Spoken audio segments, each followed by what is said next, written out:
Tay, pirmahan niyo na po ito para sa kapakanan niyo at para na rin sa kapayapaan naming lahat. Ang boses ni Miguel, ang kanyang panganay, ay tila nanggagaling sa malayo. Umugong ito sa tainga ni Ernesto, kasabay ng kulog na yumayanig sa buong kabahayan. Namanhid ang kanyang mga kamay na nakapatong sa ibabaw ng lamesang gawa sa nara. Ang lamesang naging saksi sa paglaki ng kanyang tatlong anak. Ang mga kamay na nagtrabaho para mapakain sila, para mapag-aral. Ngayon, nanginginig habang tinititigan ang isang dokumentong hindi niya lubos maintindihan. Anak, ano ba ito? Tanong ni Ernesto. Ang tinig ay garalgal. Paperwork lang po para sa healthcare support niyo, Tay. Mabilis na sagot ni Miguel, iniiwasan ng kanyang mga mata. Para mas matutukan ang pag-aalaga sa inyo, mahirap na po, matanda na kayo. Matanda. The word echoed, pabigat, the unspoken word that followed. Pero hindi ko, Tay please. Sabat naman ni David, ang pangalawa niyang anak na lalaki. Lumapit ito at marahang kinuha ang kamay niya. Inilapat sa ibabaw ng ballpen. It's just a formality. A guardianship agreement para masigurong maaalagaan namin kayo ng mabuti. Guardianship. Ang salitang iyon ay parang kidlat na tumama sa puso ni Ernesto. Hindi na siya pinagkakatiwalaan. Hindi na siya ang ama. Isa na lamang siyang responsibilidad na kailangang ipasa. Napatingin siya sa bunso niyang si Lani, ang kanyang unika hiha. Umiwas ito ng tingin. Ang mga matay nakapako sa sahig na basa dahil sa kanilang mga payong. Wala siyang nakitang tulong. Wala siyang nakitang pag-aalinlangan. Tanging pagsunod lamang sa mga kapatid nito. Bakit? Saan ako nagkamali? Sa labas, bumuhos ang ulan na parang walang katapusan. Sa loob ng tahanan nila, bumuhos ang luhang pilit tinatago ni Ernesto. Ramdam niya ang pagpisil ni David sa kanyang kamay. Ginagabayan ng ballpen para gumuhit ng pirma sa ibabaw ng papel. Isang guhit na sumisimbolo sa pagsuko. Isang guhit na bumura sa lahat ng kanyang sakripisyo. Pagkatapos ng pirma, tila gumaan ang hangin sa silid. Para sa kanila. Para kay Ernesto, mas lalo itong bumigat. Okay, good, sabi ni Miguel. Kinuha agad ang mga dokumento. Mag-empake na po kayo ng ilang gamit, Tay. Ihahatid na namin kayo. Saan? Halos pabulong na tanong ni Ernesto. Sa isang lugar kung saan siguradong maalagaan kayo. May mga nurse, may mga doktor. Kumpleto lahat. Hindi na siya sumagot. Wala nang lakas para magtanong. Hinayaan niya ang sarili na akayin patayo. Habang naglalakad palayo sa hapagkainan, ang mga paay parang may nakakabit na kadena. Lumingon siya at nakita ang larawan ng kanyang yumaong asawa, si Elena, na nakangiti sa kanya mula sa ibabaw ng aparador. Patawarin mo ako, mahal, sabi niya sa kanyang isip. Nabigo ako. Sa kanyang kwarto, habang inilalagay ni Lani ang ilang damit sa isang maliit na bag, kinuha ni Ernesto ang kanyang pitaka. Binuksan niya ito at dinukot ang luma at kupas na litrato ni Elena. Malambot na ang mga gilid nito sa tagal ng panahon. Itinago niya ito sa kanyang bulsa, sa tapat ng kanyang dibdib. Ito na lang ang natitira sa kanya. Ang biyahe ay tahimik. Tanging ang tunog lamang ng windshield wiper na paulit-ulit na humahawi sa luhang ulan at ang mga hikbi na pinipigilan ni Ernesto ang maririnig. Ang mga ilaw sa kalsada ay naglalaro sa bintana. Malabong mga guhit ng kulay sa isang mundong biglang naging itim at puti. Huminto ang sasakyan sa harap ng isang mataas na gate na bakal. Isang gusaling malaki at kulay puti. May karatula sa itaas. Nababasa pa rin kahit sa lakas ng ulan. Bahay Pag-asa. Ngiti ng isang nurse ang sumalubong sa kanila sa pinto. Ngiting hindi umabot sa mga mata. May mag-aasikaso na po sa inyo dito, Tay, sabi ni Miguel. Hindi man lang siya niyakap. Inabot lang nito ang maliit na bag sa isang attendant. Tatawag kami, sabi ni Lani, pero ang mga salita'y walang buhay. At ganoon na lamang, iniwan nila siya sa lobby na malamig at amoy disinfectant. Pinanood niya silang maglakad pabalik sa sasakyan. Ang kanilang mga anino'y nilalamon ng dilim at ulan. Isang matinis na tunog ang narinig niya at ang mabigat na gate na bakal ay dahan-dahang nagsara. Ang malamig na tunog ng bakal sa bakal. Sumakay na sila sa kotse. Hindi man lang sila lumingon pabalik. Nakadikit ang mukha ni Ernesto sa salamin ng bintana. Pinagmamasdan ang sasakyang nagpalaki sa kanyang mga anak na papalayo, papalayo. Hanggang sa ang pulang mga ilaw nito ay tuluyan ng nilamon ng unos. Iniwan siyang mag-isa. Iniwan siyang mag-isa sa isang kwartong amoy gamot at katandaan. May isang kama, isang maliit na tokador, at isang bintanang may rehas na bakal. Sa labas, patuloy ang paghagupit ng hangin at ulan. Ang unang gabi ni Ernesto sa Bahay Pag-asa ay ang pinakamahabang gabi sa kanyang buhay. Pumikit siya, pero ang mga imahe ay mas malinaw pa sa dilim. Ang kamay ni Miguel na nagmamadali. Ang mga mata ni David na umiiwas. Ang pananahimik ni Lani na parang isang kutsilyong tumarak sa kanyang likod. Napanaginipan niya si Elena. Bata pa sila ulit, naglalakad sa hardin na puno ng mga rosas. Hawak nito ang kanyang kamay, mahigpit at mainit. "Huwag kang mag-alala, Erning," sabi nito sa panaginip. "Magiging maayos din ang lahat." Ngunit nang lumingon siyang muli, hindi na si Elena ang kaharap niya, kundi ang tatlong anino ng kanyang mga anak. At ang mga rosas ay naging mga tinik. Nagising siyang pawis na pawis, ang puso'y kumakaripas. Malamig, sobrang lamig ng kwarto. O baka ang lamig ay nanggagaling sa loob niya mismo. Kinabukasan, isang katok sa pinto ang gumising sa kanya mula sa mababaw na pagkakatulog. Pumasok ang isang nurse na mukhang pagod, pero maayos ang kilos. May dala itong maliit na tray ng gamot at isang basong tubig. "Magandang umaga po," bati nito sa isang tonong kalmado at sanay na. "Ako po si Clara, ang in-charge na nurse ninyo para sa umaga. Oras na po para sa gamot nyo." Tinitigan lang siya ni Ernesto. Wala siyang nakitang awa sa mga mata nito. Wala ring panghuhusga. Tanging propesyonal na pag-aasikaso. Para kay Clara, isa lamang siyang bagong pasyente. Isang bagong pangalan sa chart na hawak nito. "Tatay Ernesto Sandoval, tama po?" Tanong ni Clara habang tinitingnan ang papeles. Tumangulang si Ernesto at ininom ang gamot. Walang lasa. Parang buhay niya ngayon. Habang inaayos ni Clara ang kanyang bedsheet, biglang nag-vibrate ang telepono sa bulsa nito. Mabilis niya itong sinulyapan. Isang mensahe mula kay nanay. Nakita ni Ernesto ang bahagyang pagkunot ng noo ng dalaga, ang mabilis na pagbuga ng hangin mula sa kanyang ilong. "Clara, anak, paalala lang sa bayarin sa kuryente. At wala na rin pala tayong gamot para sa high blood ko." Mabilis niyang ibinalik ang telepono sa bulsa. Tila ba walang nangyari. Pero ang bahagyang pagbabago sa kanyang kilos ay hindi nakaligtas sa mga mata ni Ernesto. Lahat ay may pinapasan. Nang akmang aalis na si Clara, napansin niyang hindi maayos ang pagkakabalot ng kumot sa matanda. Huminto siya sandali sa may pintuan, nag-isip. Akala niya'y tulog na ulit si Ernesto. Bumuntong hininga siya ng marahan, bumalik sa tabi ng kama, at maingat na itinaas ang manipis na kumot hanggang sa dibdib ni Ernesto. Isang maliit na kilos, isang kilos na walang nakakita. Nang hapon na yon, may bisita si Ernesto. Pumasok si Miguel sa kwarto. Ang mamahalin nitong sapatos ay tila hindi bagay sa simpleng semento ng sahig. May dala itong isang supot ng prutas na halatang binili lang sa daan. "Kumusta po kayo, Tay?" tanong nito. Pero ang mga matay abala sa paglilibot sa kabuuan ng silid. Isang kislap ng pag-asa ang sumilay sa puso ni Ernesto. Baka napag-isip-isip nila. Baka nagsisisi na sila. "Miguel, anak." Hindi siya pinatapos.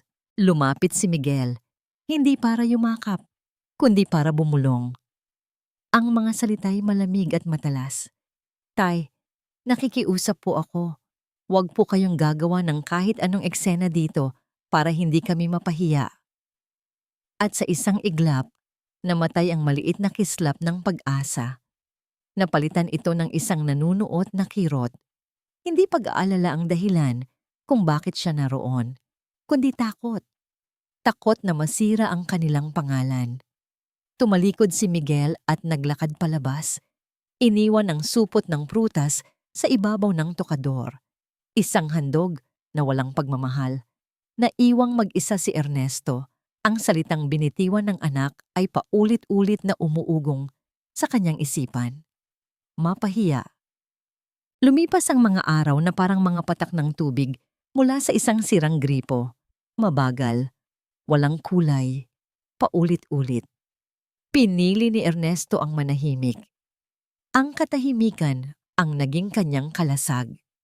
Hindi na siya umiiyak, hindi na siya nagtatanong. Bagkus, siya ay nagmamasid. Mula sa kanyang kama, pinagmamasdan niya ang araw-araw na takbo ng buhay sa bahay Pag-asa. Ang pagdating at pag-alis ng mga nurse, ang tunog ng mga trolley ng gamot, ang mga buntong hininga ng mga katulad niyang naroroon, at higit sa lahat, pinagmamasdan niya si Clara. Nakikita niya kung paano nito kausapin nang may pasensya si Aling Flora, isang matandang laging nakakalimot kung nasaan siya.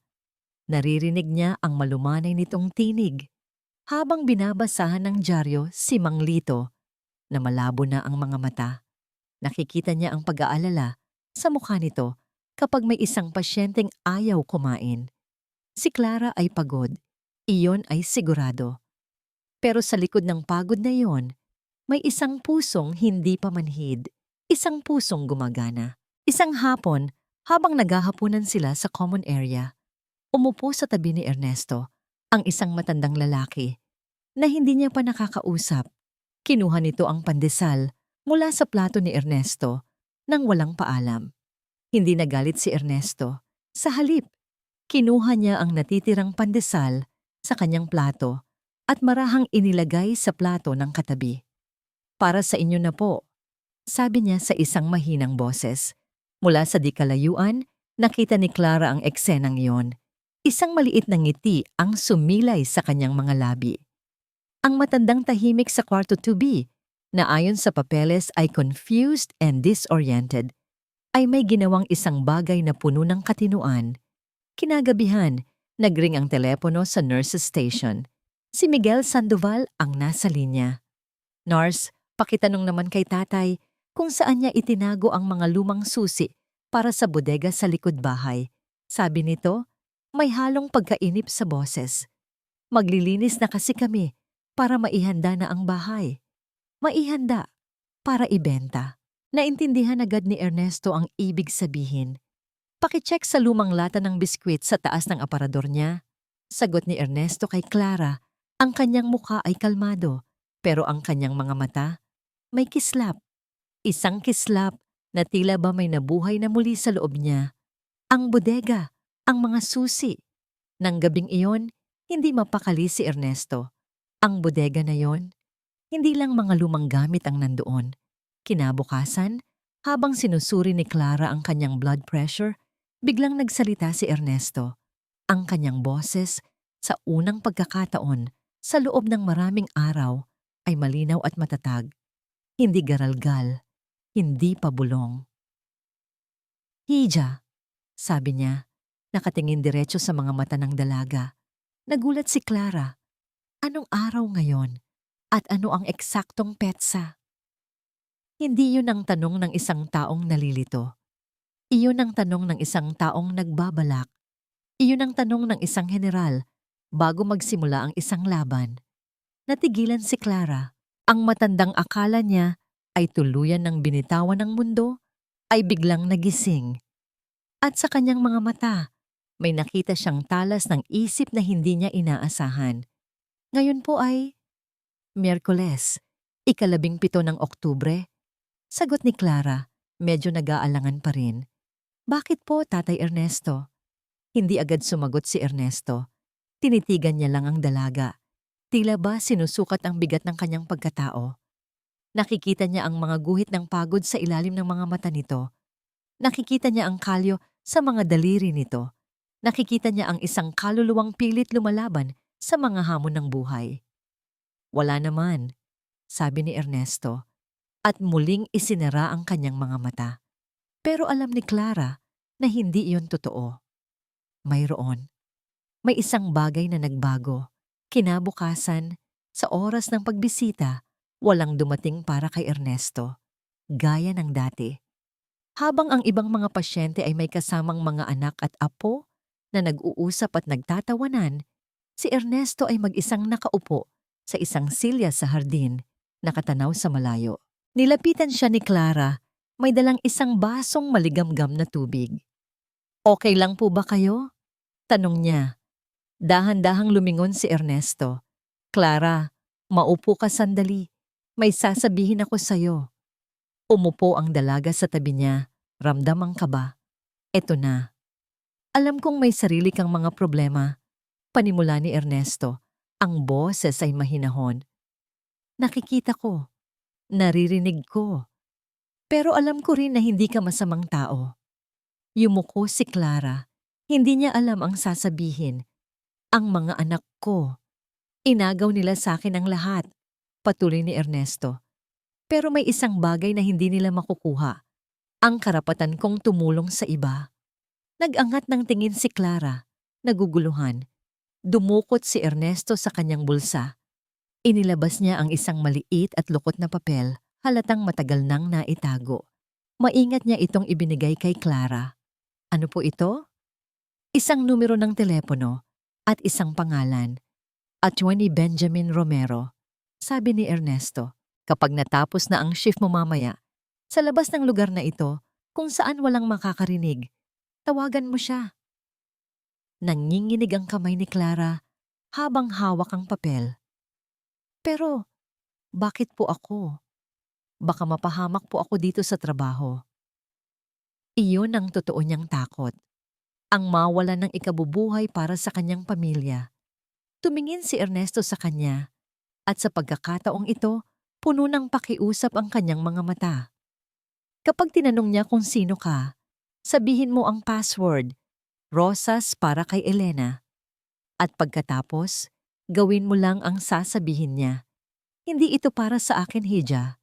Ito ay para sa kinabukasan ng mga tunay na nangangailangan. Ang mga salitang iyon ay tumagos sa puso ni Clara. Para sa kinabukasan ng mga tunay na nangangailangan. Pagkatapos ay sinabi ni Ernesto ang mga salitang tuluyang bumasag sa pader na nakapalibot sa puso ni Clara. "Nakikita ko sa mga mata mo ang pagod, pero nakikita ko rin ang kabutihan. Huwag mong hayaang patayin ng mundo yan." Buong araw, habang nag-aasikaso ng mga pasyente, ramdam ni Clara ang bigat ng papel sa kanyang bulsa. Isang responsibilidad, isang tiwala, isang panganib. Pagpatak ng 6:00 ng gabi, pagkatapos niyang mag-log out, tumayo siya sa labas ng gate ng Bahay Pag-asa. Malamig ang hangin. Kinuha niya ang kanyang telepono at ang maliit na papel. Nagdalawang isip siya. Pwede niya itong itapon. Pwede siyang umuwi na parang walang nangyari. Mas madali, mas ligtas. Pero pagkatapos, naalala niya ang mga mata ni Ernesto. Ang kalmadong dignidad sa gitna ng pag-iisa. Ang tiwalang ibinigay sa kanya ng isang estranghero. Huminga siya ng malalim. Tiningnan ang numero at pinindot ang call. Nagring ito ng 1, 2, 3 beses. "Hello?" Isang boses ng lalaki ang sumagot. Matigas, professional. Hello po." Nagsimula si Clara. Ang puso'y kumakabog. Si Attorney Romero po ba ito?" "Speaking. Who is this?" Huminga muli si Clara. "Rosas, para kay Elena." Iisang sandali ng katahimikan sa kabilang linya. At pagkatapos, "Nasaan ka? Magkita tayo. Ngayon din." Isang coffee shop sa kanto ng Mabini at Rizal. Alam mo ba yon? Tanong ng boses sa kabilang linya. Maghintay ka sa labas. Darating ako sa loob ng 15 minutos. Bago pa man makasagot si Clara, ibinaba na ang telepono. Naiwan siyang nakatayo sa gilid ng kalsada, yakap ang sarili laban sa lamig ng gabi at sa kaba na gumuguhit sa kanyang dibdib. Isang coffee shop, isang abogado, isang sikretong hindi niya alam kung handa ba siyang malaman. Sumakay siya ng jeep, ang isip ay lumilipad. Ano itong pinasok ko? Paano kung isa itong bitag? Paano kung masisante ako? Pero sa tuwing iisipin niyang umatras, naaalala niya ang mukha ni Tatay Ernesto, ang tiwala. Ang Kanto Cafe ay isang maliit na lugar, amoy bagong giling na kape at lumang libro. Gaya ng usapan, naghintay siya sa labas. Ilang sandali pa, isang itim na kotse ang huminto sa tapat niya. Bumukas ang bintana. Ikaw ba si Clara? Tanong ng isang lalaking nasa edad 50, nakasalamin at may seryosong mukha. Siya ang nasa larawan ng isip ni Clara para kay Attorney Romero. Tumango siya. Sumunod ka sa akin. Sa loob, umupo sila sa pinakasulok na lamesa, malayo sa ibang mga customer. Nag-order si Clara ng pinakamurang kape sa menu. Ramdam niya ang panginginig ng kanyang kamay nang ilapag niya ito sa mesa. Gaano mo nakatagal kilala si Mr. Sandoval? Diretsong tanong ng abogado. Ilang linggo pa lang po. Mula nang dalhin siya sa bahay Pag-asa. Sagot ni Clara. At ano ang masasabi mo sa kanya? Nag-isip si Clara. Mabait po siya, tahimik. Pero hindi po siya ulyanin. Hindi po siya nalilito, attorney. Sigurado po ako doon. Isang bahagyang nangiti ang gumuhit sa labi ni Attorney Romero. Tama ka. Your assessment is correct. Si Ernesto Sandoval ang isa sa pinakamatalinong tao na kilala ko at kailangan niya ng tulong. Ipinaliwanag ng abogado ang sitwasyon sa maikli at direktang paraan na ang mga anak nito ay nilinlang ito para pirmahan ang guardianship papers. Na si Tatay Ernesto ay nangangailangan ng isang taong mapagkakatiwalaan sa labas. Isang taong magiging kanyang mga mata at tainga. Mayroon siyang ilang maliliit na investments, sabi ng abogado, maingat sa mga salitang ginagamit. At kailangan nating tiyakin na mapupunta ang mga ito sa tamang mga kamay. Pagkatapos ay may inilabas siyang isang makapal na brown envelope mula sa kanyang briefcase at dahan-dahan itong itinulak sa ibabaw ng mesa, papunta kay Clara. Ano po ito? Instructions at tulong, sabi ni Attorney Romero. Basahin mo kapag mag-isa ka na. At Clara, walang dapat makaalam nito, kahit sino. Ang kaligtasan ni Mr. Sandoval at ang trabaho mo ang nakataya dito. Tumayo na ang abogado. Tatawag ako ulit para sa mga susunod na hakbang, mag-ingat ka. At umalis na siya. Iniwan si Clara na nakatitig sa envelope na parang isa itong bomba na anumang oras ay sasabog. Ang pag-uwi sa kanyang maliit na paupahang kwarto ay parang isang panaginip. Ang bigat ng envelope sa kanyang bag ay parang bigat ng buong mundo. Isinara niya ang pinto, nilock ito, at naupo sa gilid ng kanyang kama. Nanginginig ang mga kamay niya habang binubuksan ang envelope.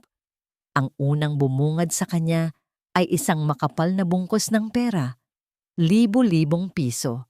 Sapat para bayaran ang lahat ng utang niya. Sapat para makabili ng gamot ni nanay sa loob ng 1 taon. Sapat para makahinga siya ng maluwag sa unang pagkakataon sa loob ng maraming buwan. Sa ilalim ng pera, may isang maliit na piraso ng papel. Isang sulat kamay na pamilyar sa kanya. Ang sulat kamay mula sa pirma ni Tatay Ernesto. Clara, para sa paunang gastos at para sa utang na loob mo sa nanay mo. Simula pa lang ito. Binitawan ni Clara ang sulat. Napahawak siya sa kanyang bibig, pinipigilan ng isang hikbi. Hindi ito pwede. Masyadong malaki, masyadong delikado. Pero alam niya sa puso niya, sa mga salitang iyon, para sa utang na loob mo sa nanay mo. Naunawaan siya ni Tatay Ernesto. Narinig niya ang mga problemang hindi niya sinasabi. Wala nang atrasan. Kasama na siya dito. Ito na ang simula. Habang si Clara ay gulong-gulo ang isip sa tinanggap na responsibilidad, sa isang mamahaling restaurant sa syudad, ang mga haligi ng pamilya Sandoval ay nagsisimula ng magkaratig. Sigurado na ba ang buyer? Tanong ni David habang binabasa ang menu na parang listahan ng mga pangarap. Ayoko nung nakaraang offer habang si Clara ay gulong-gulo ang isip sa tinanggap na responsibilidad sa isang mamahaling restaurant sa syudad. Ang mga haligi ng pamilya Sandoval ay nagsisimula ng magkaratig. Sigurado na ba ang buyer? Tanong ni David habang binabasa ang menu na parang listahan ng mga pangarap. Ayoko nung nakaraang offer. Masyadong barat. Bumuntong hininga si Miguel at ibinaba ang hawak na menu. Kalma lang. May seryosong buyer na. Taga Maynila. Titingnan daw ang bahay sa susunod na linggo. Ang importante, mukhang kaya niyang bayaran in cash. Nagningning ang mga mata ni Rico, ang asawa ni Lani. Magkano raw ang offer? Dapat pag-usapan na natin ang hatian. Para fair, pantay-pantay tayong tatlo. Isang mapanuyang tawa ang kumawala kay Miguel. Pantay-pantay? Rico, usapan to ng magkakapatid. At bilang panganay, alam niyo naman na ako ang may pinakamalaking responsibilidad at gastos kay tatay nitong mga nakaraang taon. Aba, teka muna kuya. Sabat ni David, lahat tayo may ambag at kailangan ko ng malaking puhunan para sa negosyo kong pinaplano. Dapat lang na makuha ko ang parte ko. Nagkainitan na ang usapan. Ang mga tinidor at kutsara ay mas naging maingay. Tanging si Lani ang nanatiling tahimik, tinutusok-tusok lang ang kanyang pagkain. Sa wakas, nagsalita siya. Ang boses ay halos pabulong. Hindi pa nga nabibenta. Pinag-aawayan niyo na. Kawawa naman si tatay. Mag-isa lang siya doon. Siniko siya ng marahan ni Rico. Lani, ano ka ba? Huwag kang ngang ganyan. This is for our future. Para sa mga anak natin. Masamang tingin ang ipinukol sa kanya ni Miguel. Huwag mo kaming daanin sa pakonsensya, Lani. Ginawa natin to para sa kanya. Para maalagaan siya. Napakamahina talaga ng loob mo. Hindi na umimik si Lani. Yumuko na lamang siya at pasimpleng kinuha ang kanyang telepono sa ilalim ng mesa. Binuksan niya ang kanyang photo gallery at tinitigan ang isang lumang litrato. Si Tatay Ernesto, mas bata pa, nakangiti habang karga-karga siya noong siya'y paslit pa lamang. Isang butil ng luha ang pumatak sa screen ng telepono. Mabilis niya itong pinunasan. Samantala, kinabukasan sa Bahay Pag-asa, pilit ginagawang normal ni Clara ang kanyang araw. Ang bigat ng sobrang nakatago sa ilalim ng kanyang mga damit sa aparador ay parang bato sa kanyang dibdib. Habang abala siya sa pag-aayos ng gamot, isang matinis na boses ang tumawag sa kanyang pangalan. Clara! Paglingon niya, nanlamig ang buo niyang katawan. Nakatayo sa may nurse's station si Aling Nelia, ang malayong kamag-anak ng kanyang ina na pinagkakautangan nila. Nakapamewang ito, ang mga matay parang mga punyal. Aling Nelia, anong ginagawa niyo dito? Nauutal na tanong ni Clara. Hinila siya ni Aling Nelia sa isang pasilyo kung saan walang masyadong tao. Anong ginagawa ko dito? Kinakamusta ko ang utang mo. 1 buwan ka ng delay. Akala mo ba nakakalimutan ko? Pasensya na po, Aling Nelia. Bigyan niyo pa po ako ng kaunting panahon. Nag-iipon pa po ako. Pakiusap ni Clara. Isang maikling tawa na walang saya ang sagot ni Aling Nelia. Panahon? Ang pasensya ko, hindi panahon ng katapat. Pera. Pera ang kailangan ko, Clara. Lumapit ito. Ang muka'y ilang pulgada na lang ang layo sa kanya. Ang boses nito'y bumaba. Naging isang bulong na puno ng lason. Isang reklamo ko lang sa management. Tanggal ka sa trabaho. Bayaran mo ako sa 1 linggo. Kung hindi, malalaman nilang lahat ang sikreto mo. Kinabukasan, ang banta ni Aling Nelia ay parang isang madilim na ulap na nakabitin sa isipan ni Clara. Ang pera sa kanyang aparador ay hindi na lamang isang regalo. Ito na ang kanyang kaligtasan. Ang utang na loob niya kay Tatay Ernesto ay mas lalo pang lumalim. Sa oras ng tanghalian, nang walang ibang tao sa paligid, nilapitan ni Ernesto si Clara. Ang kanyang mukha ay seryoso. Ang kanyang mga mata ay may bakas ng pagkaapurahan. Narinig ko sa usapan ng mga attendant kanina, mahinang sabi ng matanda. Ang mga anak ko, ipapalinis na daw nila ang buong bahay sa Sabado, kasama na ang bodega. Tumigil sa pagtibok ang puso ni Clara. Sabado, 2 araw na lang mula ngayon. May kailangan akong kunin doon, patuloy ni Ernesto. Isang bagay na napakahalaga. Isang bagay na hindi pwedeng mahulog sa kanilang mga kamay. Ano po iyon, tatay? Isang lumang libro. Makapal. Kulay kape ang pabalat. Mukha lang siyang basura sa paningin ng iba. Pero doon nakasalalay ang lahat. Dumukot si Ernesto sa ilalim ng kanyang unan at inilabas ang isang luma at kinakalawang na susi. Inilagay niya ito sa palad ni Clara. Malamig ang bakal. Ito ang susi sa bodega. Hija, kailangan kong hilingin sa iyo ang isang napakalaking pabor. Kailangan mong pumunta doon. Ngayong gabi. Nanlaki ang mga mata ni Clara. Ngayong gabi? Pero paano po? Delikado? Mas delikado kung mahuhuli na ang lahat. Giit ni Ernesto. Sa loob ng bodega, may isang lumang aparador ng mga libro. Itulak mo yon. Sa likod, sa bandang ibaba, may isang tabla na medyo nakaangat. Hugutin mo yon. May isang maliit na sikretong lagayan doon. Huminto sandali si Ernesto at isang anino ng nakaraan ang dumaan sa kanyang mga mata. Kami ng asawa kong si Elena ang gumawa noon. Noong mga bata pa ang mga anak namin. Doon daw namin itatago ang aming mga kayamanan. Isang mapait na ngiti ang sumilay sa kanyang labi. Ang libro, nandoon lang iyon. Ang alaalang iyon, ang kwentong iyon, ang tuluyang nagpatibay sa loob ni Clara. Hindi na lang ito isang misyon.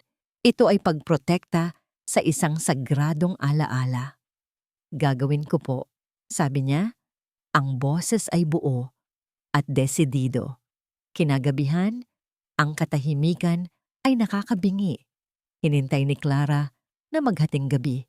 Nagsuot siya ng itim na jacket at pantalon.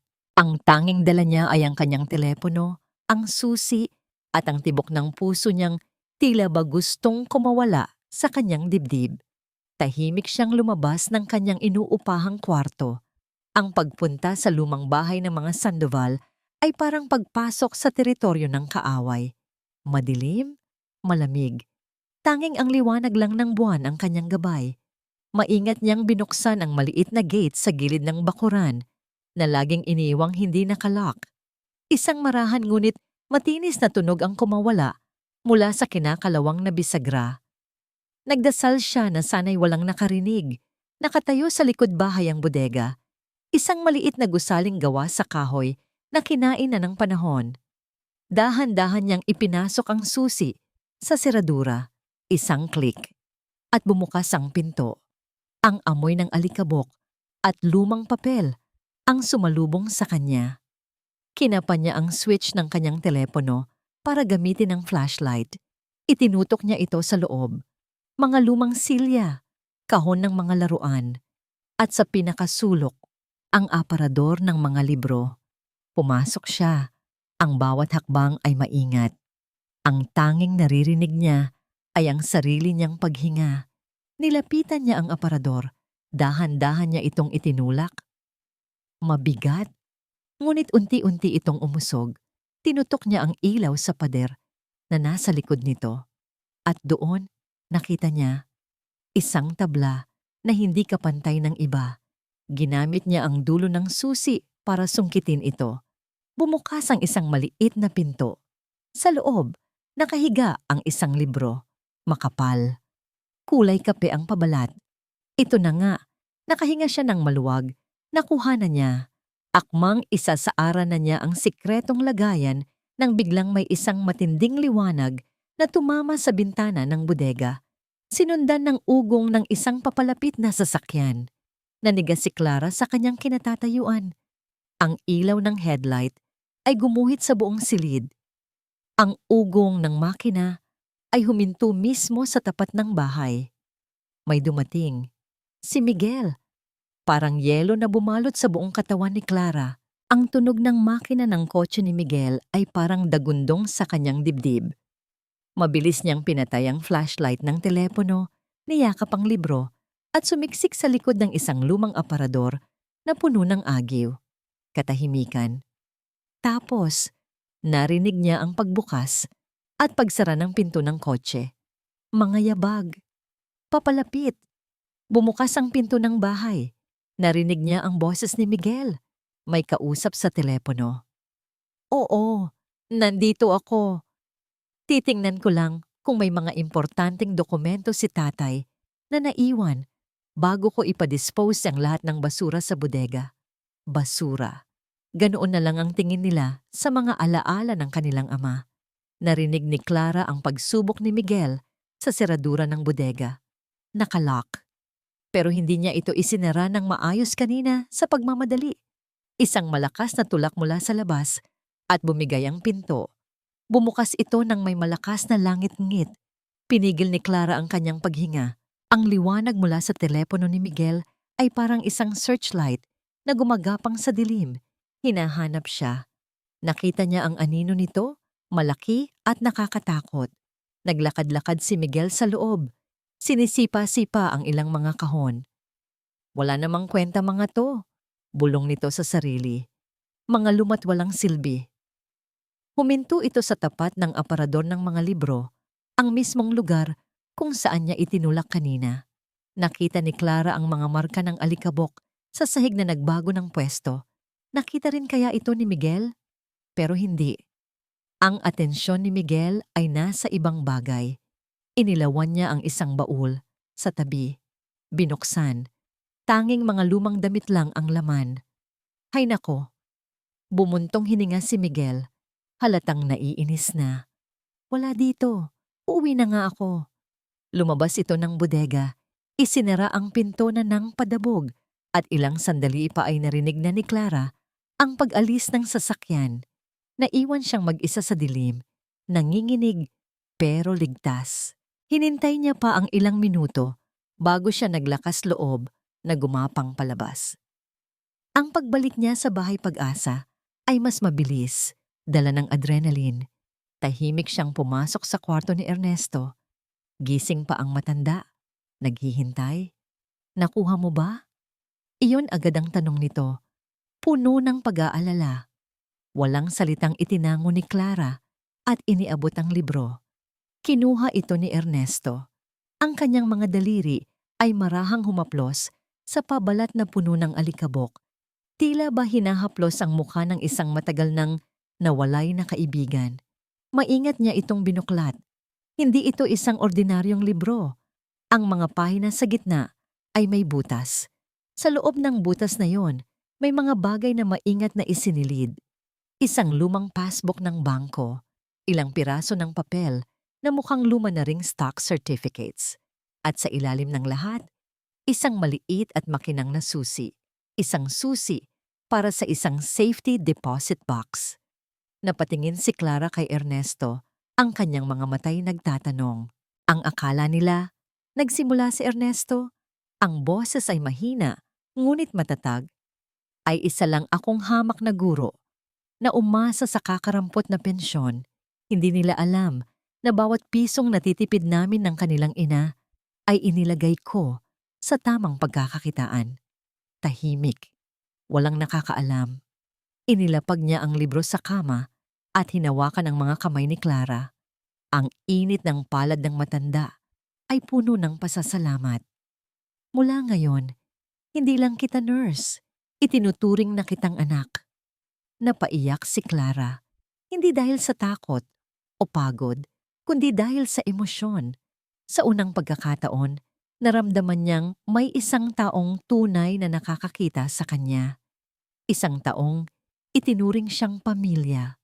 Pagkatapos ay kinuha ni Ernesto ang maliit na susi at inilagay sa palad ni Clara, kasama ng isang papel na may address ng isang bangko at isang authorization letter na pirmado na ni Attorney Romero. Bukas, pumunta ka sa bangko. Oras na para gisingin ang natutulog na higante. Sa wakas, natuloy ang bentahan. Ang lumang bahay na puno ng alaala ay isa na lamang numero sa isang bank check. Para ipagdiwang, nag-arkila si Miguel ng isang private room sa isang restaurant na hindi nila pinupuntahan noon. Ang uri ng lugar kung saan ang mga kubyertos ay mas marami kaysa sa mga putahe.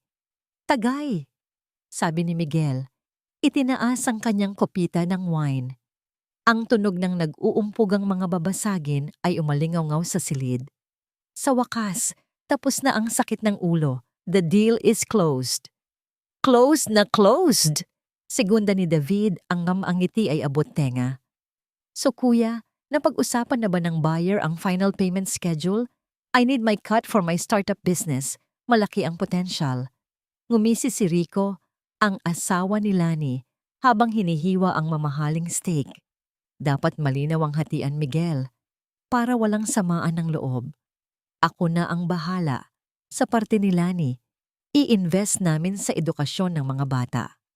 Si Lani lang ang hindi gaanong masaya. Tahimik siyang umiinom ng tubig, nakatingin sa kawalan. Kamusta na kaya si tatay? Mahina niyang tanong. Parang bulang naglaho ang masayang atmosphere.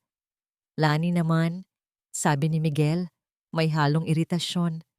Huwag mong sirain ang gabi. Ginawa natin to para sa lahat. Mas mabuti na ang lagay niya doon. May nag-aalaga. May mga kalaro siyang bingo. Oo nga, mahal, sabi ni Rico. Hinahaplos ang likod ng asawa. Huwag mo nang isipin yon. Isipin mo ang future natin. Habang sila'y nagtatawanan at nagpaplano kung paano gagastusin ang perang hindi pa man nila nahahawakan, wala silang kamalay-malay. Wala silang alam na sa kabilang bahagi ng syudad, sa loob ng isang malamig at tahimik na vault ng bangko, binubuksan ni Clara, sa ilalim ng gabay ni Attorney Romero, ang isang safety deposit box. Wala silang alam na ang mga lumang stock certificates na minamaliit nila ay nagkakahalaga na ngayon ng milyon-milyon. Wala silang alam na ang natutulog na higante ay nagising na. Itinaas ni Miguel ang kanyang kopita para sa isa pang tagay. Ngayon, siya'y nakatayo na, parang isang politiko sa entablado. Isang tagay! Anunsyo niya, ang boses ay puno ng pagmamalaki. Para sa bagong simula at sa praktikal na desisyon na ginawa natin. Nagpalakpakan sila. Masayang-masaya, kontentong-kontento. Sa gitna ng kanilang tawanan, biglang tumunog ang telepono ni Miguel. Isang unknown number. Nangunot ang kanyang noo, medyo naabala sa selebrasyon. "Excuse me," sabi niya at sinagot ang tawag. "Hello?" Isang sandali ng katahimikan habang nakikinig siya. Unti-unting nawala ang nangiti sa kanyang mukha. Napalitan ito ng pagkalito. "Sino to?" tanong niya. Narinig ng lahat ang formal at walang emosyon na boses mula sa speaker ng telepono, kahit mahina. "Mr. Miguel Sandoval, this is Attorney Romero, counsel for your father, Mr. Ernesto Sandoval. We would like to formally invite you and your siblings to a family meeting tomorrow at my office. Attendance is mandatory." Biglang tumahimik ang buong silid. Tanging ang tunog na lamang ng aircon ang maririnig. Ibinaba ni Miguel ang telepono. Ang kanyang mukha ay namumutla. "Sino yon?" tanong ni David. Tumingin si Miguel sa kanyang mga kapatid. Ang pagmamalaki sa kanyang mga mata kanina ay napalitan ng isang bagay na hindi nila maintindihan. Isang anino ng pagkabahala. "Abogado," ni tatay. Kinabukasan, ang hangin ay puno ng tensyon. Alam ni Clara na ito na ang araw ng pagharap. Ngunit bago yon, may isang bagay pa siyang kailangang gawin. Isang bagay para sa kanyang sarili. Sa halip na dumiretso sa bahay Pag-asa, sumakay siya ng jeep papunta sa kabilang barangay. Huminto siya sa tapat ng isang maliit na sari-sari store kung saan laging nakatambay si Aling Nelia. Naroon nga ito, nag-aayos ng paninda. Nang makita siya, agad na sumimangot. "O, anong ginagawa mo dito? Wala pa sa 1 linggo." Walang imik na kinuha ni Clara ang isang sobre mula sa kanyang bag at iniabot ito. Kunot noong kinuha ito ni Aling Nelia at binuksan. Nanlaki ang kanyang mga mata. Nandoon ang eksaktong halaga ng utang nila at may sobra pa. "Ano to?" Gulat na tanong nito. "Saan ka kumuha ng ganina? Muha ng ganitong kalaking pera?" Tumingin si Clara sa kanya, hindi na may takot, kundi may isang bagong tuklas na kalmadong lakas.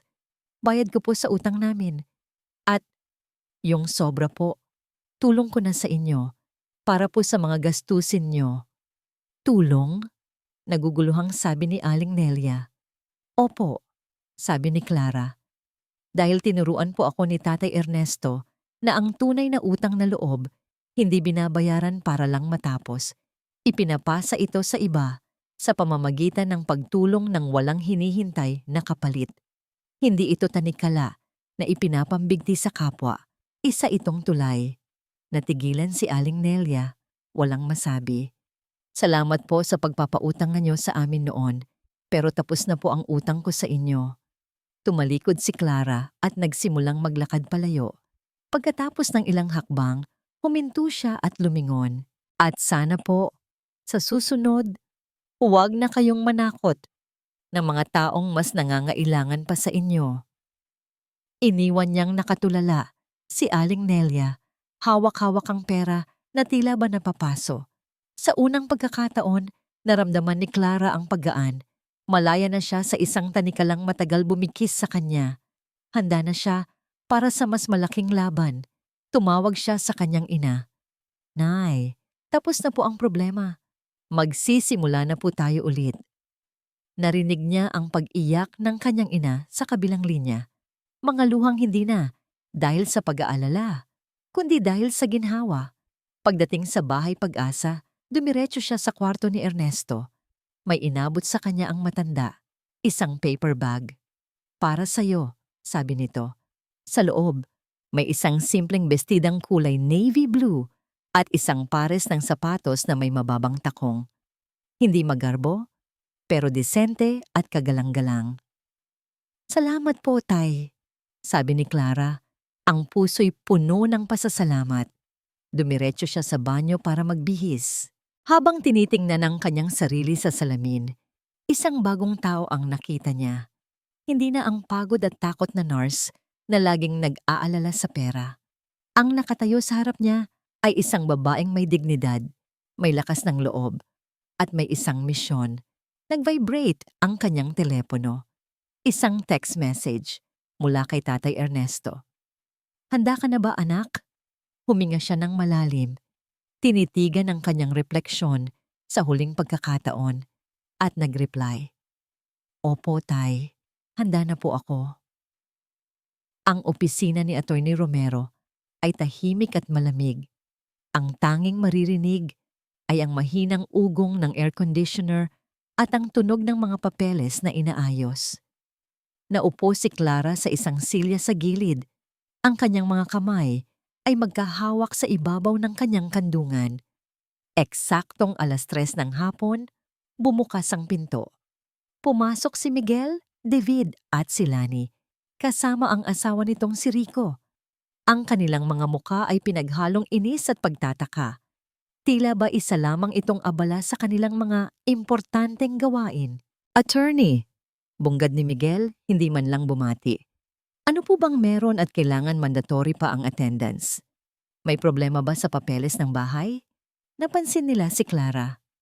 "Teka," sabi ni David, tumuro kay Clara. "Anong ginagawa ng nurse na to dito?" Hindi sumagot si Attorney Romero. Tumingin lang siya sa pinto sa likuran niya. Bumukas ito at lumabas si Ernesto. Nakaupo siya sa isang wheelchair na marahang itinutulak ng isang assistant. Hindi ito para ipakita na siya'y mahina. Ito ay isang strategic na pagpapakita ng sitwasyon kung saan siya inilagay ng kanyang mga anak. Ang kanyang suot ay simple lang, isang malinis na polo. Pero ang kanyang tindig, kahit nakaupo, ay puno ng dignidad. Ang kanyang mga mata ay matalas na parang agila. Natigilan ang tatlong magkakapatid. Ang kanilang mga bibig ay bahagyang nakabukas sa gulat. Tay? Bulalas ni Lani.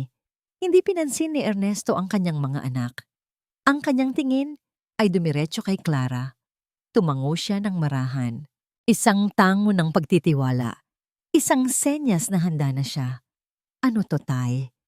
Anong kalokohan to? Tanong ni Miguel. Ang pagkagulat ay napalitan na ng inis. Pinapunta niyo kami dito para saan?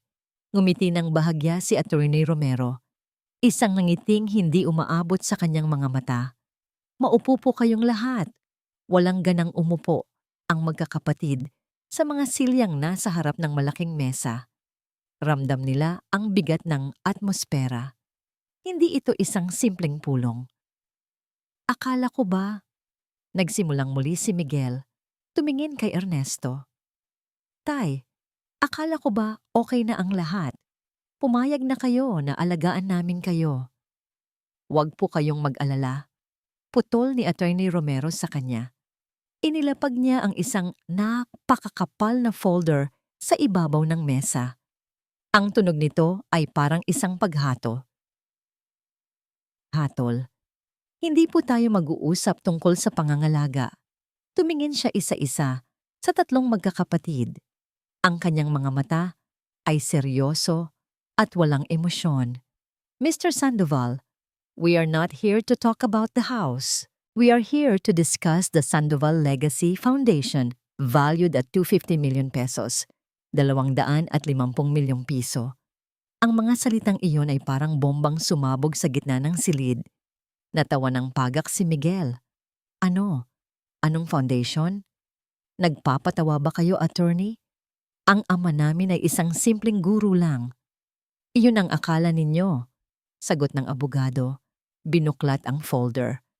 Ang legacy na ipinagkait ninyo sa inyong ama at sa inyong mga sarili. 250 million? Inulit ni David. Ang bawat salita ay tila hirap lumabas sa kanyang bibig. Hindi. Imposible. Kalmadong inilatag ni Attorney Romero ang mga dokumento sa ibabaw ng mesa, isa-isa.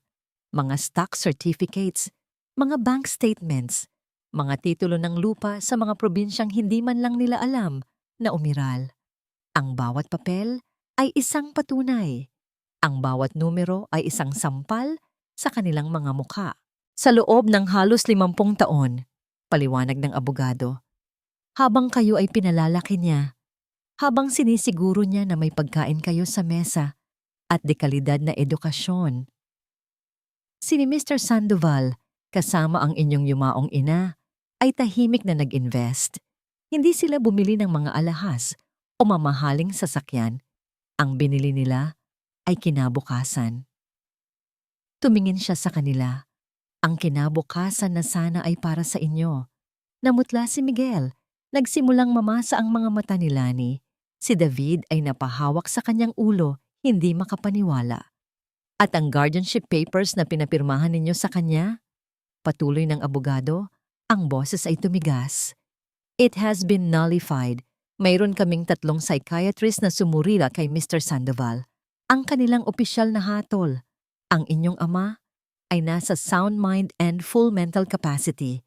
Ang ginawa ninyo ay isang malinaw na kaso ng panloloko.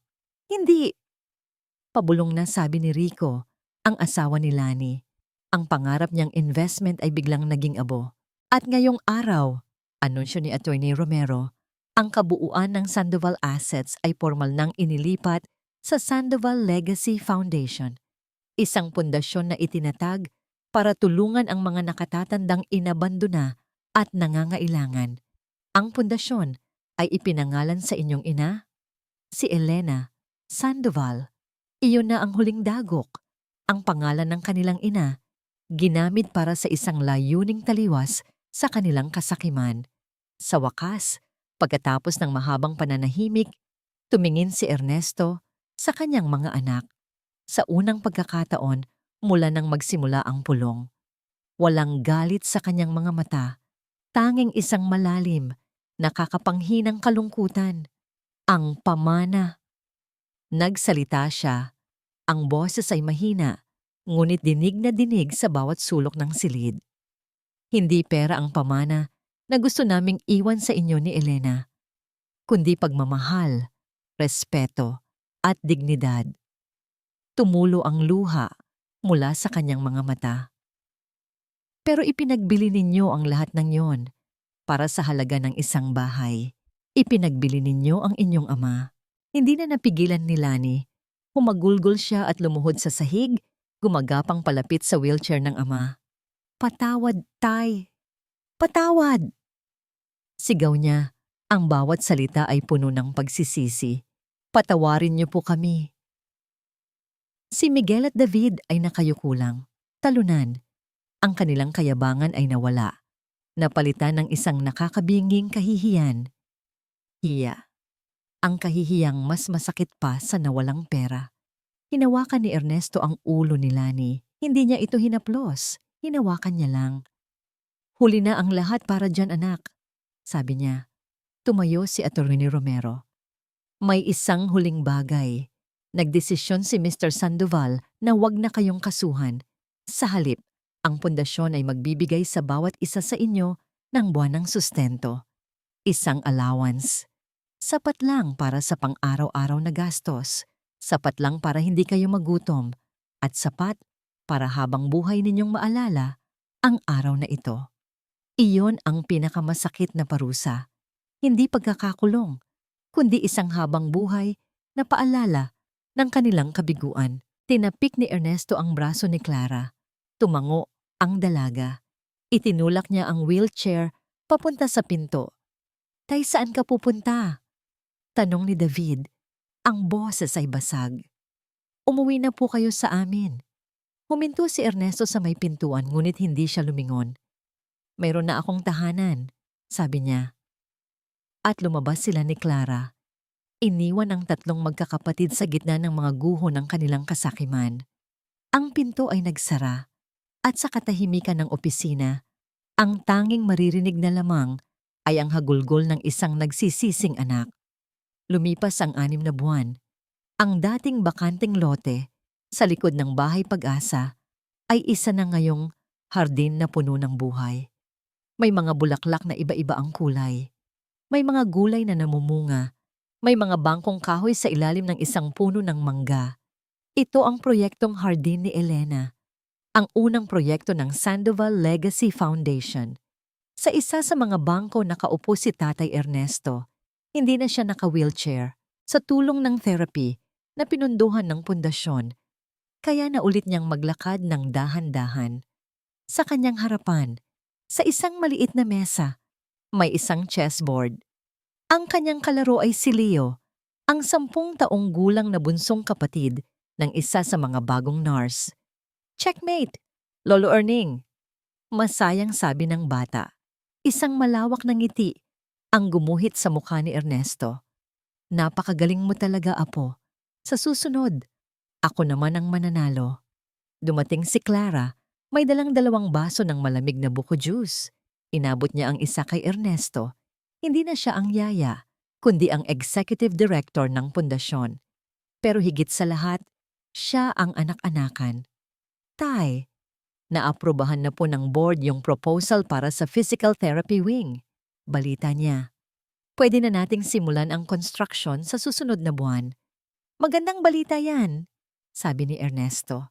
Tumingin siya sa paligid, sa mga kapwa niya senior citizen na nagdidilig ng halaman, nagbabasa ng libro, o simpleng nagpapahangin. Nakahanap sila ng isang komunidad, isang pamilya. "May sulat po pala ulit," sabi ni Clara, medyo nag-aalangan. "Galing kay Lani. Ito na ang pang-5 sulat sa loob ng 6 na buwan. Puno ng pagsisisi, ng paghingi ng tawad, ng mga kwento tungkol sa mga apo niya. Ang mga sulat na hindi kailanman binuksan ni Ernesto. Kinuha ni Ernesto ang sulat, tinitigan ito sandali. Itago mo na lang yan kasama ng iba, sabi niya.